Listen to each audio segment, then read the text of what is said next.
గురువుగారు స్తోత్రం చేయటము అని అంటే పొగడటం అని అర్థం వస్తుంది కదా. దైవాన్ని స్తోత్రం చేస్తే ఆయన వరాల్ని అనుగ్రహిస్తాడు.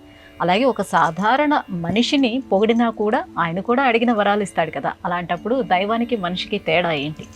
ఏమన్నా మనం బాగా గొప్పగా అందంగా ఉన్నారండి అంటే వాళ్ళు మనసు ఇస్తున్నారు కదా. అలాగే బాగా భూమి ఉందయ్యా నీకు అని అంటే ఆ భూమిపతి భూమి ఇస్తున్నాడు కదా. కాబట్టి మాటల చేత వరాలు ఇస్తున్నారు దేవతలు కూడా, భగవంతుడు కూడా మాటల చేతే వరం ఇస్తున్నాడు. కాబట్టి మనుష్యులు ఎలా అయితే ప్రలోభాలకు గురి అవుతున్నారో భగవంతుడు కూడా అలాగే ప్రలోభానికి గురి అవుతున్నాడు. కాబట్టి మనుష్యుడిని పొగిడినా ఒకటే, దేవుడిని పొగిడినా ఒకటే అనే భావం కలుగుతుంది. తప్పేం లేదు, కలగాలి కూడా. కలకపోతే, ఆలోచన లేకపోతే, విచక్షణ లేకపోతే, సందేహం లేకపోతే సమాధానం ఎలా వస్తుంది? ఇప్పుడు కూడా మథనం జరిగితేనే కదా, అరణ్య మథనం ద్వారా అగ్ని పుడుతుంది, యజ్ఞాగ్ని. అసలు భగవంతుడు పుణ్యశ్రవణ కీర్తన కలో సంకీర్తికేశం, విశేషించి మిగతా యుగాల్లో కన్నా భగవంతుడిని కలియుగంలో కీర్తించాలి.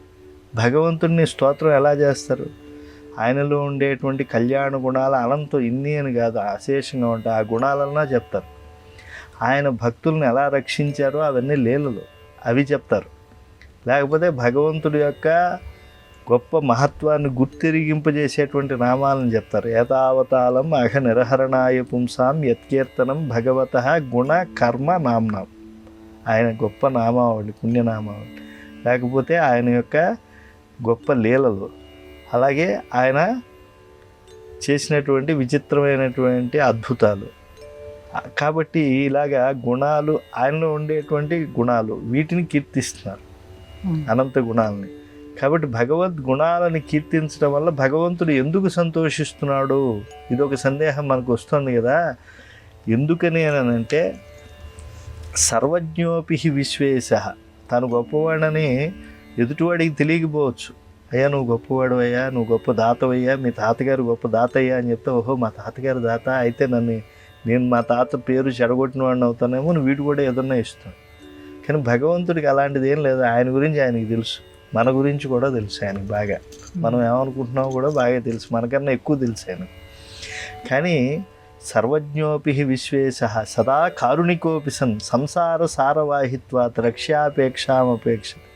ఓ ధనవంతుడు తాను ధనవంతుడు అయి ఉండి తన పిల్లవాడు ధనాన్ని ఎలా సంపాదించుకోవాలో నేర్పిస్తున్నాడు. ఎందుకని? 10 తరాలకు వాడే సంపాదించేశాడు కదా, మళ్ళీ ఎందుకు నేర్పిస్తున్నాడు అంటే ఎప్పుడైనా సరే వాడు సంపాదించడం అనేటువంటిది వాడుగా నేర్చుకుంటే సంపాదించినటువంటి ధనం యొక్క గొప్పతనాన్ని వాడు తెలుసుకోగలుగుతాడు అని.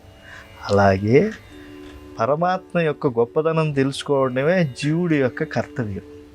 కాబట్టి దేవుడు ఆయన భగవంతుడిని స్తోత్రము చేస్తే అది ఏదో పైకి కాదండి, నిజంగా త్రికరణ శుద్ధిగా కనుక చేస్తే ఆయన చాలా పొంగిపోతాడు, ఉప్పొంగిపోతాడు, కరిగిపోతాడు, కదిలొచ్చేస్తాడు ఆయన. ఆయన ఏమన్నాడు గజేంద్రుడు? నాహం కళేబరస్యాస్య త్రాణార్థం మధుసూదన కరస్థ కమలాన్యేవ పాదయోహో అర్పితం తవ.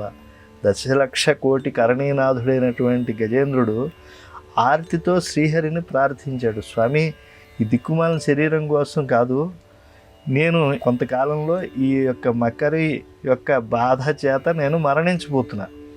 ఈ సమయంలో నువ్వు కనుక వస్తే, ఇదిగో నేను ఈ సరోవరంలో కొన్ని పద్మాలు తీశాను, నా తొండంలో ఉన్నాయి, దానికి అదే చెయ్యి, ఏనుగు చెయ్యి, ఏది తొండం. కరస్థ కమలాన్యేవ పాదయోహో అర్పిత. ఈ 2 పూలు 2 పాద పద్మములు యందు ఉంచుతాను అని అంటే పరమాత్మ పరుగున వచ్చాడు. సంస్కృత భాగవతంలో అయితే పరమాత్మ బాగా పాపం ఆ గజేంద్రుడు పాదాలు బాగా పట్టుకుని ఈ మకరిని బాగా ఛేదించి ఆ సుదర్శన చక్రంతో దానికి బాగా ఊరట కలిగించినట్టుగా కూడా ఉంది. కాబట్టి అంత కదిలిపోతాడు స్తోత్రానికి. భగవత్ స్తోత్రాన్ని చేయటం అంటే భగవంతుని యొక్క గొప్పతనాన్ని తెలుసుకోవటం. భగవంతుని గొప్పతనాన్ని తెలుసుకోవటం అని అంటే జీవుడు తన కర్తవ్యాన్ని తాను నిర్వహించినట్టు. అందుకని భగవంతుడి స్తోత్రం వేరు, మానవుడి స్తోత్రం వేరు.